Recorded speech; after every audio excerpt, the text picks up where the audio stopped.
Patrisiku majaya asangjai lekau kayu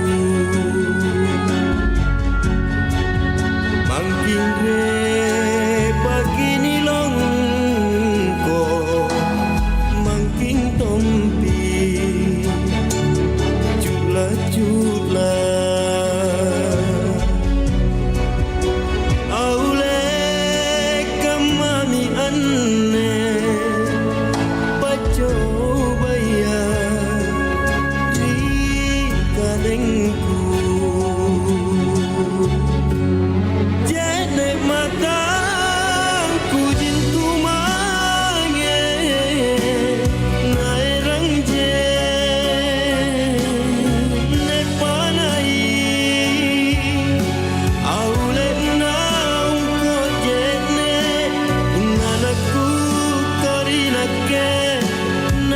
kaya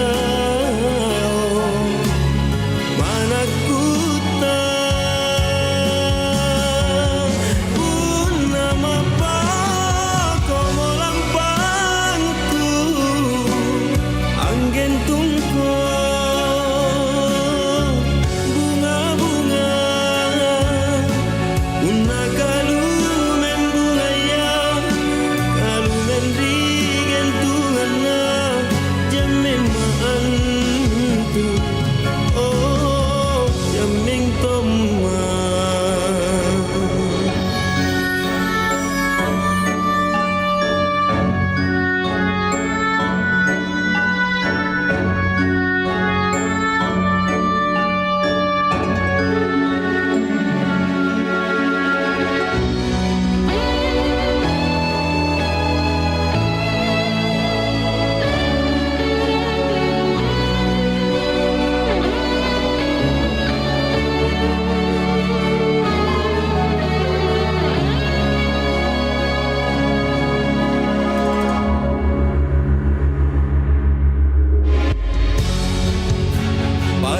Patrisiku majaya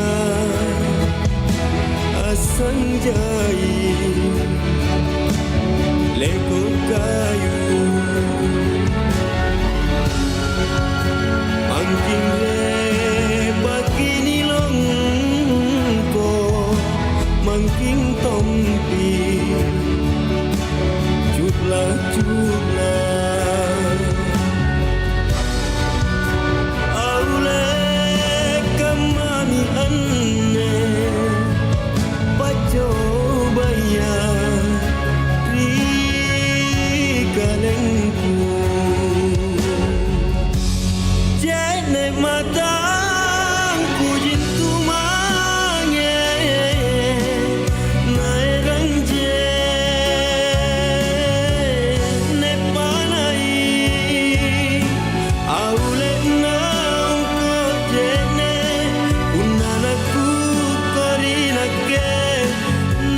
kaya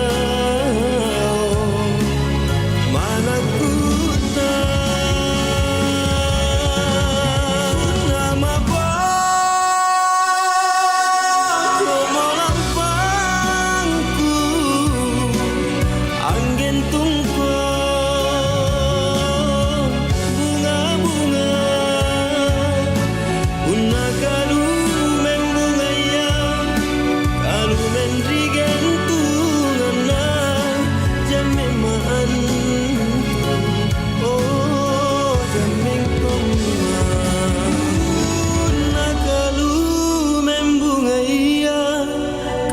mendri gentungan na jamemaan.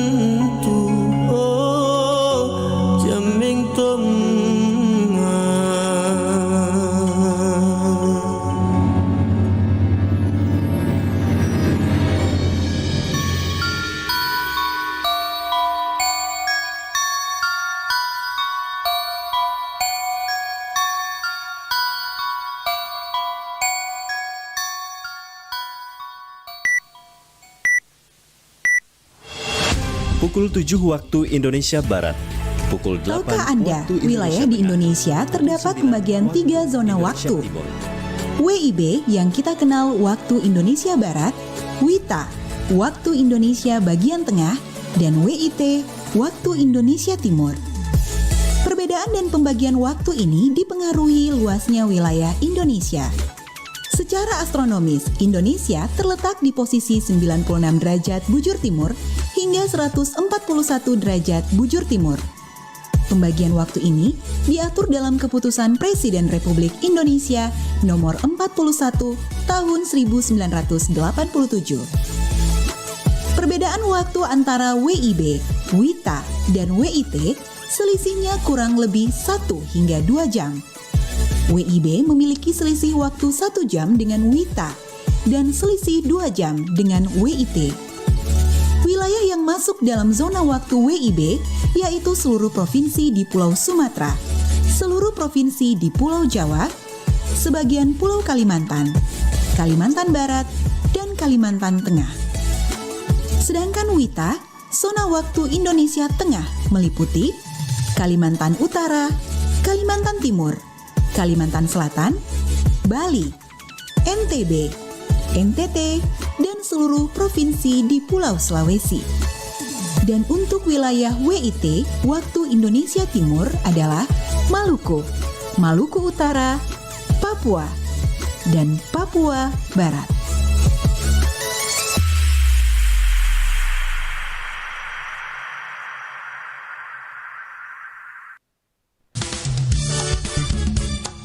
Nusantara Pagi, Pro 4 RRI Makassar.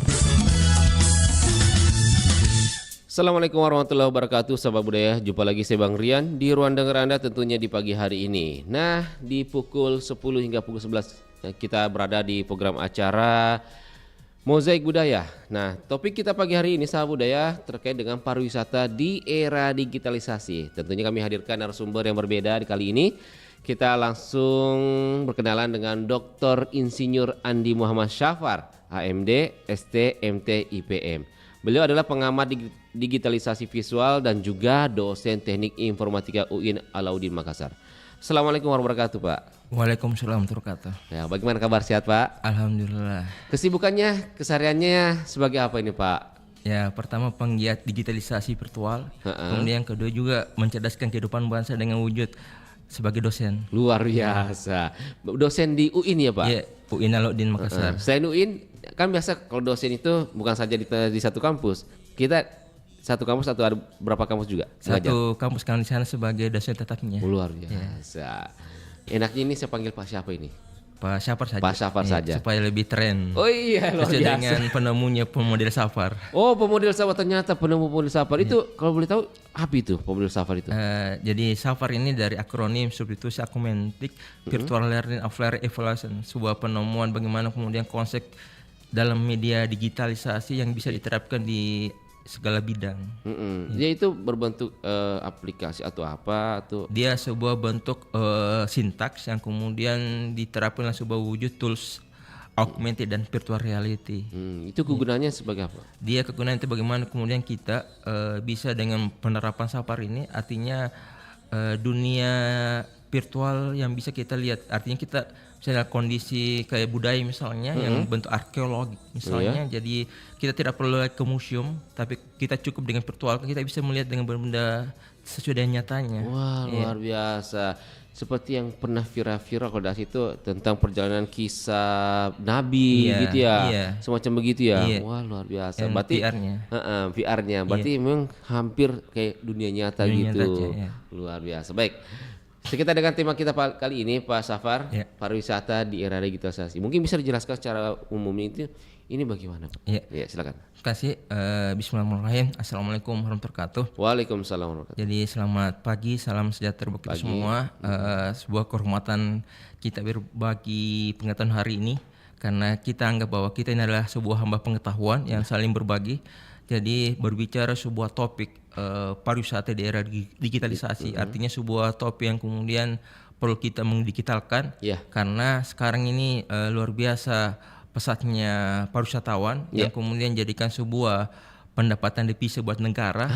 Jadi dengan konsep digitalisasi itu artinya mempermudah para wisatawan, Ya. tidak perlu lagi dengan kondisi konvensional yang kemudian harus kita berlama-lama menunggu antrian dan sebagainya. Iya. Tapi dengan konsep digital bisa memudahkan semua terkait dengan wisatawan seperti itu. Dan dengan adanya digitalisasi ini artinya mempermudah jarak, mengekspansikan waktu, dan kita tidak perlu repot asalkan kita punya kuota, kita punya isi mobile ya Iya. bisa kita lakukan yang namanya digitalisasi. Dari genggaman jari Iya, gitu ya. genggaman jari. Artinya memang ini keberadaan digitalisasi ini termasuk efisiensi, memudahkan juga. iya. Baik. Nah, dari teknologi ini sejauh efektif bagaimana Kak memang digunakan untuk pariwisata sendiri digitalisasinya, Pak? Ya, pertama karena kita ini kan sebuah kondisi di mana transformasi digital yang kemudian mengharuskan kita bagaimana mengenal digital. Jadi dengan konsep seperti itu memang kemudian kita misalnya kayak di tren sekarang ini ada namanya tren virtual tour. Jadi dengan konsep itu yang kemudian kita bisa menjelajahi, kita tidak perlu lagi ke kondisi objeknya, tapi kita cukup dengan menggunakan aplikasi virtual tournya kita bisa melihat sendiri. Ya, artinya kita seolah-olah berada dalam dunia nyata, padahal itulah dalam bentuk dunia virtual. Kemudian yang kedua adalah dengan konsep informasi dalam melalui wujud media sosial. Ya. Di media sosial pun juga kita bersosmed, bagaimana kemudian memperkenalkan sebuah objek wisata. Artinya cukup dengan literatur digital yang kemudian bisa kita memperkenalkan.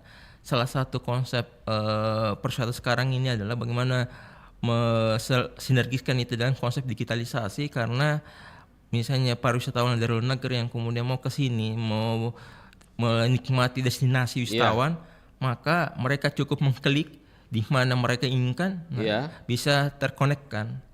Artinya memudahkan kita bagaimana pencarian objek, asalkan update informasinya ya bisa kita lihat. Karena sekarang kan misalnya di lingkup Kota Makassar misalnya banyak objek yang kita perlu virtualkan. Misalnya di Benteng Sombaupu, di Rotterdam, yang kemudian benda-benda arkeolog yang boleh kata dengan yang sulit kita dapatkan, tapi kalau kemudian kita coba virtualkan, artinya ini bisa kita lestarikan budayanya. Oh ya. Berarti memang sisi positifnya itu ya. Kalau dibandingkan dari sisi konvensional sama digital ini, mungkin ada plus minusnya juga kan? Iya. Dari sisi digitalnya ini sendiri, ini plusnya yang sangat signifikan ini bagaimana? Ya, plusnya itu dalam segi signifikannya itu pertama lebih efisien waktu, kemudian lebih terlalu dari segi biaya juga murah. Kenapa? Karena kita istilahnya orang sibuk sekarang ini ya cukup dengan mengklik saja kita bisa nikmati berselancar. Iya betul ya. Dibanding konvensional konvensional kan artinya manual gitu. Tidak luar biasa mahalnya dan kalau kita super sibuk padat aktivitas kita mungkin jarang berselancar untuk menikmati destinasi wisata seperti itu. Iya. Tapi kalau dilihat ini perkembangan digitalisasi saat ini, apakah tidak memberikan dampak buruk juga negatif? Mungkin oke lah tadi mengefisienkan beberapa waktu.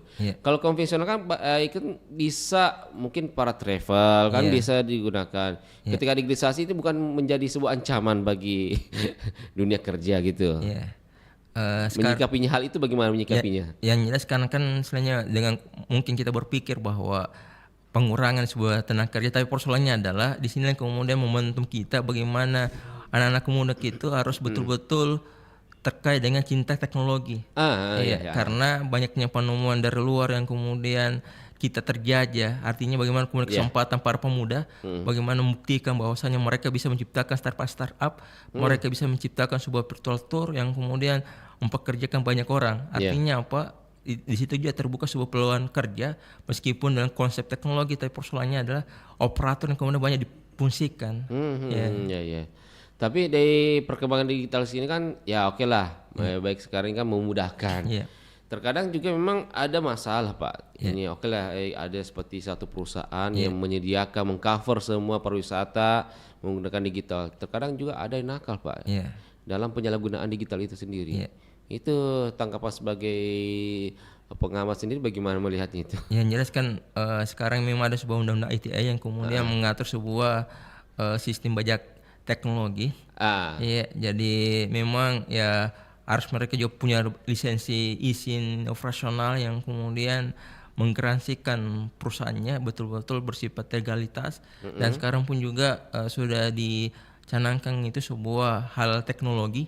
Ya. Jadi bukan hanya hal dalam segi produk makanan tapi hal teknologi juga. Dan dengan daftarkan di sebuah hak cipta sebagai perkuat sebuah penguatan bahwasanya itulah sebuah penemuannya supaya tidak dibayar dari yang lain.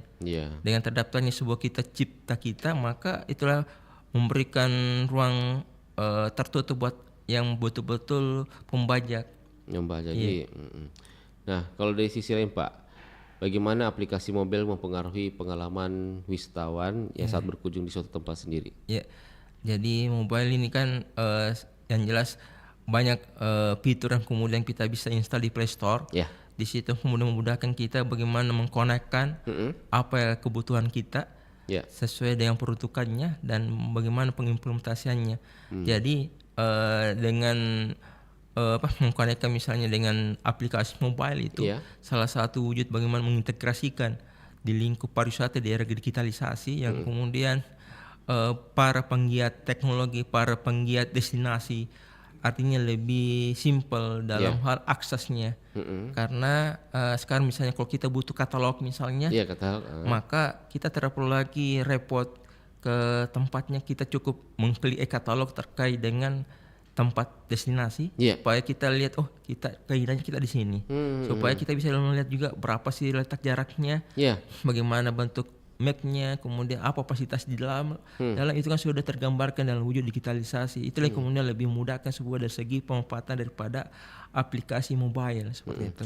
Kalau dari si penggunaannya sampai saat ini, bagaimana respon dari masyarakat? Memang cukup banyak tertarik menggunakan digitalisasi untuk menikmati pariwisata atau bagaimana kita melihat ini? Oh iya, kemarin dari si tingkatannya apa meningkatkah? Kan ada juga kategori umur Jadi kemarin sempat saya lakukan sebuah survei dengan sebarkan kuesioner sebagai umpan balik sebuah produk digital. Ternyata trennya di sini luar biasa.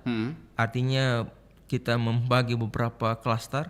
Pertama klaster umur, klaster profesi, klaster profesi, umur, kemudian bentuk layanan misalnya, itu semua terlihat tergambarkan bahwa punya rasa kepuasan tersendiri. Karena dengan keberadaan digitalisasi artinya ini salah satu upaya bagaimana mendongkrak devisa negara sebagai penyumbang terbanyak dalam lingkup wisatawan. Karena sekarang ini lumayan banyak destinasi yang perlu kita promosikan. Jadi salah satu upaya untuk mempromosikan itu, maka ya salah satunya upaya kita harus ciptakan banyak website yang memungkinkan bagaimana kita mempromosikan dalam wujud destinasi wisata. Seperti itu, Berarti sejak diterapkannya digitalisasi ini dalam objek wisata, pendapatan devisa cukup terlihat. Terlihat tinggi dibandingkan yang bersifat konvensional karena promosinya lumayan. Kalau bentuk konvensional harus kita door to door misalnya, atau kita ini, jadi itu yang kemudian menyita banyak waktu. Dan sekarang ini kecenderungannya masyarakat ya sudah tersingkirkan yang namanya pola-pola seperti itu yang bersifat konvensional, sudah bergeser ke paradigma yang bersifat teknologi. Karena teknologi itu kan tercipta untuk memudahkan, teknologi itu bukan tercipta untuk dipersulit. Dan juga jangkauannya. Dan orang tidak harus lagi melihat brosur gitu ya. Orang pergi marketing di luar negeri. Sekarang orang luar negeri cuma tinggal searching. Luar biasa. Tapi dampak buruknya ketika digitalisasi mengalami permasalahan. Oke lah, salah satu contoh. Down. Bagaimana itu? Apakah kita kembali ke konvensional atau ada backup atau rencana planning B-nya? Jelas seperti ini ya, bahwa kondisi ketika down sebuah sistem, maka itu sebuah hambatan sebuah teknologi yang kemudian jadikan sebuah kendala. Tapi persoalannya adalah kita bisa mensiasati dengan mewujud bagaimana kan banyak sebuah perencanaan yang kemudian bisa kita realisasikan dengan ketika konsep A-nya misalnya mengalami kegagalan, maka kita bisa lakukan planning B, planning C dan sebagainya supaya betul-betul tercover dari sebuah target yang kita inginkan. Seperti itu. Nah, ketika pemerintah daerah ingin mempromosikan pariwisatanya, Hal yang perlu diperhatikan ketika dia ingin merambah ke digital apa itu Pak? Yang pertama adalah bagaimana upaya perangkat teknologinya kemudian disiapkan. Kemudian yang kedua adalah bagaimana kemudian mensinkronkan semua lini destinasi supaya masuk sebuah wujud promosi wisata. Kemudian yang ketiga adalah operator yang kemudian siap siaga. Bagaimana kemudian membackup sebuah sistem ini supaya betul-betul eksis dalam wujud pelayanan promosi dalam wujud digitalisasinya. Gitu. Dan tentunya juga mungkin mencari perusahaan yang memang betul-betul perangkatnya aman gitu ya. Iya, aman gitu. Kan terkadang juga ada sistem yang abal-abal gitu ya, gampang dimasuki gitu. Gampang. Itu yang harus diperhatikan juga Pak. Oh baik. Nah Pak, kalau kita melihat sejak mulainya digitalisasi ini dari masyarakat sendiri, bagaimana? Dia siap menerima dengan hadirnya digitalisasi ini atau masih ingin tetap menggunakan cara-cara yang dulu? Bagaimana di tengah masyarakat sendiri? Jadi ini kan sebetulnya digitalisasi ini muncul karena efek daripada Covid. Covid itu yang kemudian membuat sebuah pemikiran supaya bagaimana kehidupan tetap berjalan, maka kita ciptakan namanya model digitalisasi.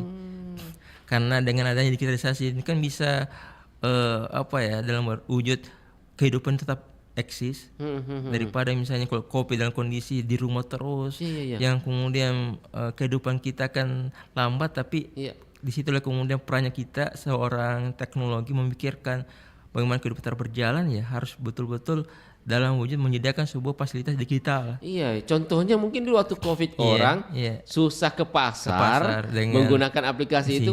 Bisa termasuk kita, salah satu wujudnya seperti itu. Memudahkan kita. Berarti ini digital terkenal pemanfaatannya setelah Covid.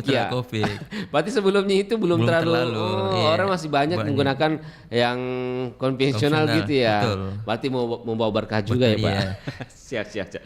Pak Safar, kita tahan dulu, masih ada pertanyaan, kita lewatkan dulu satu buah lagu, kita akan kembali lagi. Tetap bersama kami sahabat budaya di Mozaik Budaya di 92,5 FM.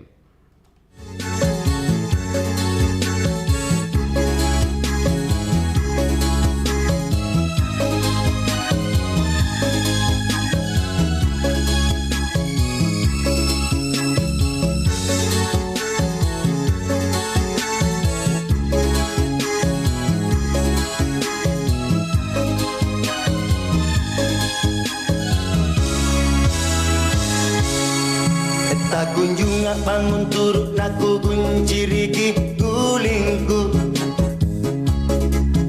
kualean na talanga na towalia kuntung kutanan rilau reperi banje bolangku kade erok kukutuali kale-kale tak kunjung bangun turut naku kunciriki gulingku kualean na talanga na towalia kuntung kutanan rilau reperi banje bolangku kade erok kukutuali kale-kale lepa mata latare pepingkasa takanaikan asuluk kase pilu angale oloang lau pasarak di Jawa di jambatan garasi kupikaku salan di barat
Capek. Main game ah. Alvin, pulang sekolah, tas ditaruh dulu, baju diganti dulu, jangan main HP. Maaf, Pak. Maaf. Sana cepet. Iya. Hah, anak sekarang pulang sekolah bukannya ganti baju, malah HP yang dipegang. Oh iya ya, lihat skor bola dulu ah. Ah. Papa, Apa? kalau pulang kerja, tas ditaruh dulu, baju diganti dulu. Jangan main HP. Anak-anak selalu mencontoh orang dewasa, jadi selaraskanlah perkataan dan tindakanmu. Nusantara Pagi masih bersama Anda.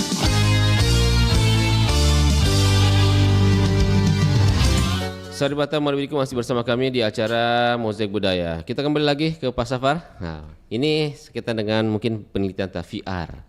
Oke, kita kaitkan dengan, bisa agak maju-maju Pak? Iya. Kalau kita kaitkan dengan VR dengan penelitian ini, misalnya objek wisata, ini bukan objek religi lah. Religinya itu kan, kalau tidak salah sekarang itu Ka'bah bisa di VR-kan juga kan? Nah, apakah memang sampai segitunya bisa di VR-kan untuk menarik para jemaah-jemaah mungkin tidak sempat datang ke sana pakai VR, ada pengalaman tersendiri. Apakah memang ada batasan untuk religi ini tidak boleh di VR-kan atau ada yang lainnya? Begitu bagaimana menurut itu? Oke, jadi yang namanya sebuah VR ini kan salah satu bagian daripada metaverse. Metaverse itu kan terdiri atas 3 ya, ada augmented, ada virtual reality, ada teknologi blockchain yang kemudian menghadirkan sebuah produk inovasi teknologi. Jadi kalau kita berbicara sebuah batasan, yang namanya sebuah penggiat teknologi kita tidak dibatasi, asalkan mampu kita memungkinkan untuk diimplementasikan dari produknya. Jadi misalnya saya kemarin waktu kajian saya menggunakan sebuah konsep metaverse. Bagiannya itu adalah AR dan VR yang kemudian saya gabungkan menjadi sebuah mixed reality dengan merealisasikan daripada model Safar. Situ saya buatkan pola AR, VR dalam bentuk pembelajaran. Jadi dosen itu kita tidak perlu lagi mengajar dalam bentuk wujud konvensional, tapi kita bagaimana mengajarkan dalam bentuk sudah bentuk visualisasi. Jadi objek yang nyata yang kita bisa virtualkan supaya mahasiswa itu lebih condong bagaimana kemudian dia berada dalam suasana nyata tapi padahal dia ada di dunia virtual. Jadi kalau tadi kita pertanyakan bagaimana konsep wisata saat ini dengan konsep budaya yang kemudian perlu kita PR-kan, itu sangat perlu karena kemarin saya sudah konferensikan dalam seminar internasional di Prancis itu dengan konsep 360 derajat yang di situ semua benda-benda arkeolog itu sudah kita VR-kan. Salah satu implementasikan sebuah konsep budaya. Jadi untuk penggiat budaya tidak terlalu repot lagi ke museum. Kita sebuah menghadirkan museum digital dengan konsep virtualnya. Jadi sekarang ini memang penggiat teknologi itu bagaimana memikirkan itu supaya terlahir yang namanya museum digital. Jadi kita tidak perlu lagi repot-repot ke kunjungi beberapa objek. Kita hadirkan semua karena sekarang pun juga 3 bulan yang lalu itu penggiat budaya itu sempat datang di kampus dan membicarakan bagaimana membuat sebuah museum digital. Dan kami dari Unilodi menjemputnya luar biasa dan kami sudah membuat sketsa digitalisnya.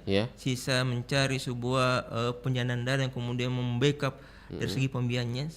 Tapi sebuah konsep sudah kami tuangkan dalam wujud inovasi karena dengan keberadaan sebuah museum digital itu salah satu wujud juga kita bagaimana memperkenalkan pariwisata. Jadi kita tidak perlu lagi repot dalam kehadiran kita ke objek lokasinya kayak ke Rotterdam yang perlu minta perizinan dari dinas kebudayaan misalnya. Tapi dengan museum digital itu kan kita bisa melihat semua objeknya. Tapi contoh tadi kita mengajar menggunakan VR. Apakah ada dampak buruk dari sisi sosial itu sendiri? Bagaimana itu, Pak? Yang jelas kan sekarang ini ya bahwa memang kalau kita melihat dari dampak sosialnya artinya interaksinya. Tapi persoalannya adalah ini sebuah kemajuan. Artinya kemajuan dalam wujud bahwa misalnya kondisi apa ya, saya larikan dalam wujud misalnya kita mengajarkan terkait dengan budaya misalnya, budaya, tapi persoalannya adalah kita misalnya kita apply ke daerah A misalnya, tapi dengan wujud visualisasinya kan bisa terlihatkan, artinya disitulah unsur bagaimana mengimplementasikan dunia virtualnya ke dalam wujud nyata. Oke, ketika ini diterapkan di semua pembelajaran, di semua fakultas, berarti tinggal gedung kosong dong, nanti tidak ada pembelajaran tatap muka ada Pak. Yang jelas kan ada sebuah apa ya, pengimplementasian dalam wujud nyata juga, misalnya kan praktikum misalnya. Kita tidak perlu lagi apa, itu kan memang perlukan data, tapi persoalannya ada skalanya, kita misalnya perlu dalam perluasan yang ini yang memang menghadirkan sebuah wujud dunia virtual. Jadi misalnya kalau kita dengan keterbatasan prasarana dan dunia virtual ini kan mampu kemudian apa, lebih konkret ke dalam mudah dalam konsep pembelajarannya seperti itu. Tapi mungkin bisa dikembalikan kepada penggunanya sendiri, karena ini kan salah satu wujud implementasi teknologi saja, supaya kita tidak apa, tertinggal yang namanya penguasaan teknologi. Betul. Dan mungkin tidak ketinggalan informasi setidaknya dicoba dulu lah, baru nanti datang langsung. Artinya kembali kepada penggunanya, mau sensasi bagaimana kan, nah, seperti tadi museum, kalau memang tidak sempat melihat ya pakai virtual aja. Kalau mau sensasi lebih silakan datang. Artinya ada intermezzonya lah gitu. Siap. Pak, mungkin bagaimana teknologi seperti bagaimana digitalisasi mengubah cara wisatawan mencari dan memesan akomodasi sendiri? Jadi pertama cara itu ya, kita men-search di browsing terkait dengan destinasi wisata yang kemudian kita inginkan misalnya. Kemudian kedua adalah kita bisa men-share juga katalog-katalognya, supaya di situ sebagai bentuk media promosi budaya juga. Jadi kemudian ketiga adalah memperluas akses media sosialnya, karena tiga unsur ini yang kemudian sebagai bentuk transformasi teknologi sebagai wujud perubahan signifikan terkait dengan pariwisata di era digitalisasi. Misalnya Pak, kalau ketika VR ini digunakan di objek wisata tertentu atau semuanya, bukannya ini mengurangi pendapatan daerah karena masyarakat sudah menikmati lebih dulu secara virtual, atau ada batasan, tidak usah pakai VR, cukup saja informasi bahwa objek sini di sini ada, di sini ada, bagaimana itu tanggapan Pak? Yang jelas sekarang ya memang kalau orang penggiat healing misalnya, tipis-tipis kalau bahasa kerennya sekarang, artinya kita ingin ya kalau memang misalnya kita mau yang kondisi nyatanya kita harus ke sana. Tapi kalau misalnya kita hanya sebatas melepas kerinduan saja, maka cukup dengan virtualisasinya seperti itu. Mungkin yang pernah umroh kangen berarti mungkin juga ada kan juga ini VR kisah Nabi. Tentu ada batasannya, nggak mungkin lah kita gambar sosok Nabi sekian ini cuma pemanfaatan teknologi saja Pak. Baik. Nah, untuk tantangan sendiri bagi pelaku industri menggunakan teknologi digital sendiri bagaimana? Tantangan yang ke depan ini artinya pertama karena sekarang kecenderungannya masyarakat khususnya untuk generasi Z misalnya di era society yang kemudian mengharuskan bagaimana penguasaan teknologi. Jadi sebuah konsep industri ke depan khusus pada lingkup ini maka harus buah lahir yang namanya industri digital, harus buah lahir yang namanya tren digital, karena kalau kita tidak mengikuti tren maka kita mulai ketertinggalan, karena banyak promosi yang kemudian kita bisa promosikan dengan mewujud digitalisasi, maka di situ salah satu tempatnya bagaimana kita memperkenalkan. Oh, siap. Nah, kalau dari sisi anunya Pak, apa-apa saja inovasi digital yang terhadap pariwisata sendiri yang sudah ada Pak? Jadi sekarang ini sudah ada muncul namanya virtual tour. Virtual tour ini salah satu inovasi teknologi juga memperkenalkan objek wisata. Kemudian yang kedua dengan momentum VR juga, virtual reality, yang kemudian kita bisa juga mengimplementasikan juga sebagai tren teknologi juga. Kemudian ketiga itu adalah munculnya banyaknya di Play Store untuk kemudian mengkonekkan kita punya mobile supaya lebih mudah. Dan ketiga adalah sering-sering kita browsing di webnya masing-masing, Iya. misalnya destinasi, kan di situlah sebuah pusat informasi yang kita bisa dapatkan. Iya. Kalau saya bertanya tentang peluang, Pak. Iya. Sejauh mana peluangnya kalau ketika orang memanfaatkan digital untuk pariwisata sendiri? Jadi peluang ini yang pertama dalam artian Iya. ketercapaian dari sisi ekonomis. Kemudian yang kedua adalah kita ingin banyak sebetulnya yang kemudian SDM yang bisa kita pekerjakan. Iya. Terkait dengan SDM muda, karena orang muda itu orang yang energik, orang yang kemudian mampu kemudian terkait dengan penguasaan teknologinya. Jadi disitulah kemudian jadikan sebuah spirit bagaimana melahirkan tren teknologi supaya tren teknologi itu betul-betul berkesinambungan, bukan hanya musiman. Oh ya, ini dasar musiman. Tapi ini digital sama konvensional bisa sejalan tidak atau jauh jaraknya Pak kita mau kaitkan dengan pariwisata sendiri? Yang jelas bahwa ketika keduanya itu disandingkan, itu kan tergantung tafsiran kita.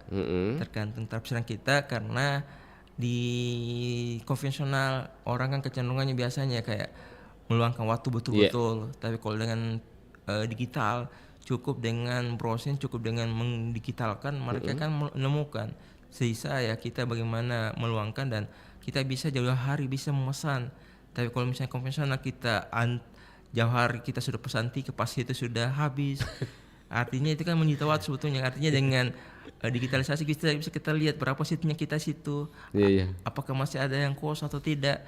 Tapi kalau misalnya konvensional, kalau misalnya kita jauh dari perjalanan pas ke sana sudah habis, itu kan kayak rugi waktu, rugi tenaga, rugi materi. Jadi itu sebagai bentuk sisi plus minusnya ketika berbicara kita bandingkan antara digitalisasi dengan bersifat konvensional. Iya. Berarti memang kalau dilihat ini cukup banyak manfaatnya sebenarnya ya. Nah, penggunanya sendiri kalau kita melihat data analitik sendiri, rata-rata yang menggunakan teknologi digital ini dalam konsep wisata sendiri itu kalau dari data kita tahu umur berapa sih sebenarnya kebanyakan? Yang kebanyakannya usia muda ya, dari usia 15 sampai dengan 25. Itu yang paling banyak menggunakan, karena mereka kan kecenderungannya untuk hobinya memang yang destinasi ya. Itu beda dengan kita yang kalau usia yang sudah pas tua misalnya, ya biasanya kan hanya mengikuti musim saja, dalam artian mood juga, artinya kalau misalnya ada waktu kosong baru kita. Tapi kalau misalnya usia muda, orang bersifat ya mau coba-coba semua. Yang tidak pernah dia kunjungi, dia harus kunjungi seperti itu. Memang biasa orang terkadang Pak ada video viral. Wah, dalam HP ini tampilannya bagus sekali. Ternyata realitanya jauh beda. Berarti terkadang juga itu promosi digital itu kadang mengecewakan juga ya Pak. Betul. Berarti baiknya bagaimana itu Pak? Jadi ketika kita memanfaatkan digital ini. Jadi pertama ya kalau kita memanfaatkan digital memang ada kondisi ya, biasa juga menyimpang dari segi aspek penggunanya, karena biasanya kan kita mau mempromosikan yang baik-baik saja. Jadi jarang kita mempromosikan yang buruk-buruknya.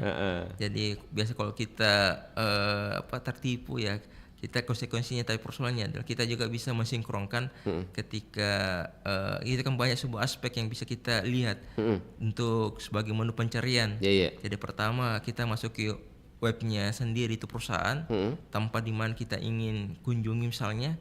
Kemudian yang kedua adalah kita pastikan banyak literatur yang kemudian memungkinkan bisa mensinkronkan informasi yang bisa kita perlukan.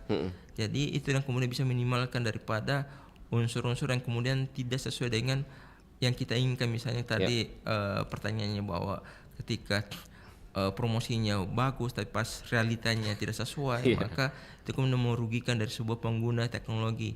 Tapi persoalannya adalah harus kita juga memikirkan juga, artinya banyak literatur yang kemudian memungkinkan bisa mensinergikan informan-informan yang kita bisa perlukan, supaya kita tidak mengalami unsur kekecewaan dari hasil penyimpangan disalahgunakan oleh efek teknologi.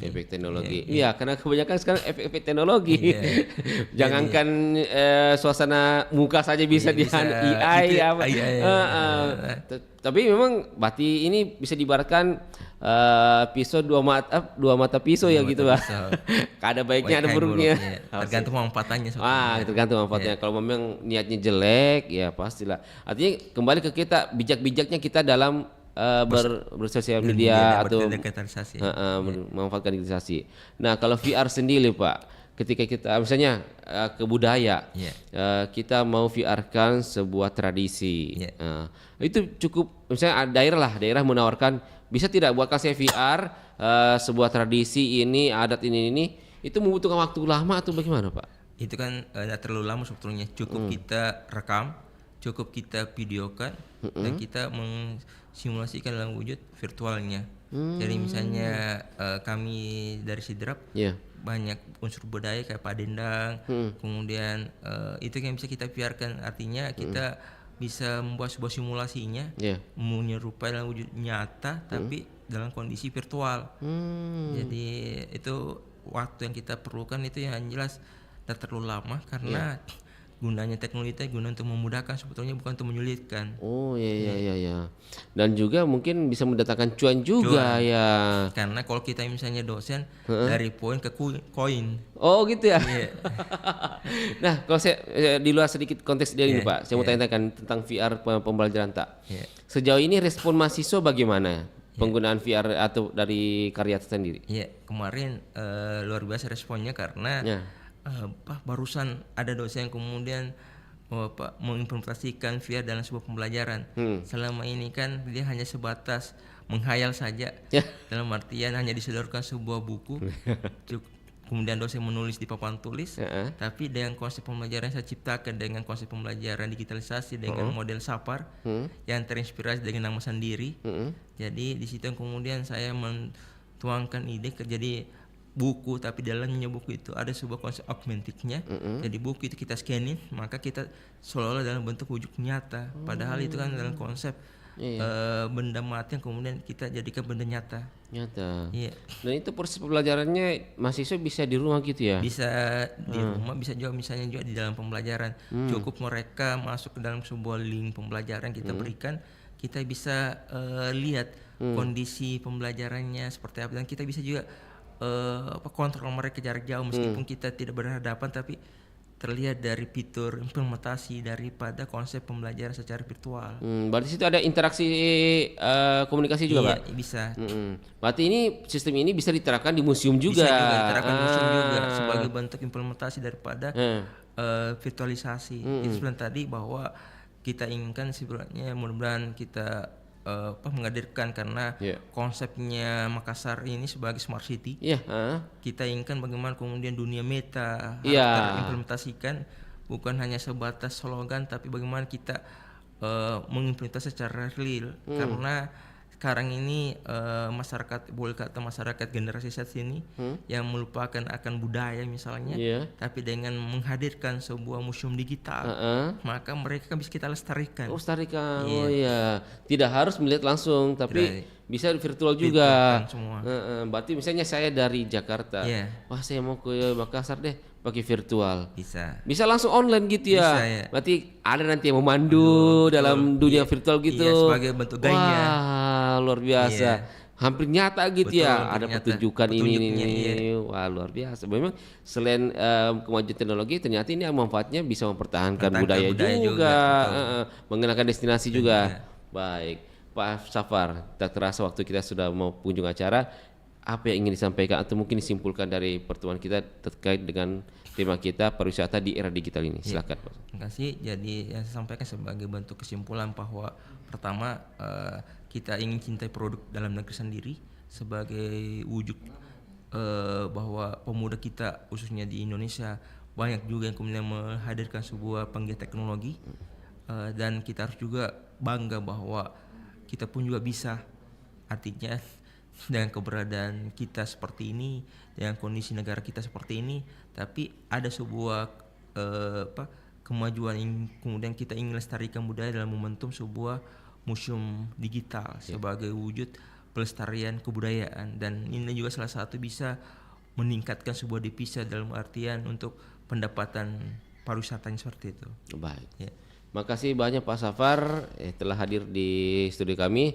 Tentunya dengan Dr. Insinyur Andi Muhammad Syafar AMD STMT IPM yang selaku dosen dan juga pengamat digitalisasi virtual. Semoga apa yang menjadi temuannya ini dapat diterapkan di semua aplikasi, bukan saja pembelajaran, bisa diterapkan di destinasi wisata dan lainnya sahabat budaya.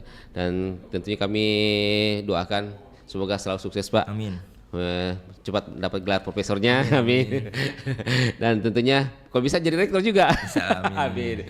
Dan tentunya sahabat budaya, makasih banyak atas kebersamaannya. Saya Bang Rian bersama Pak Syafar undur diri dari Ruang Dengar Anda. Assalamualaikum warahmatullahi wabarakatuh. Waalaikumsalam warahmatullahi wabarakatuh.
remaling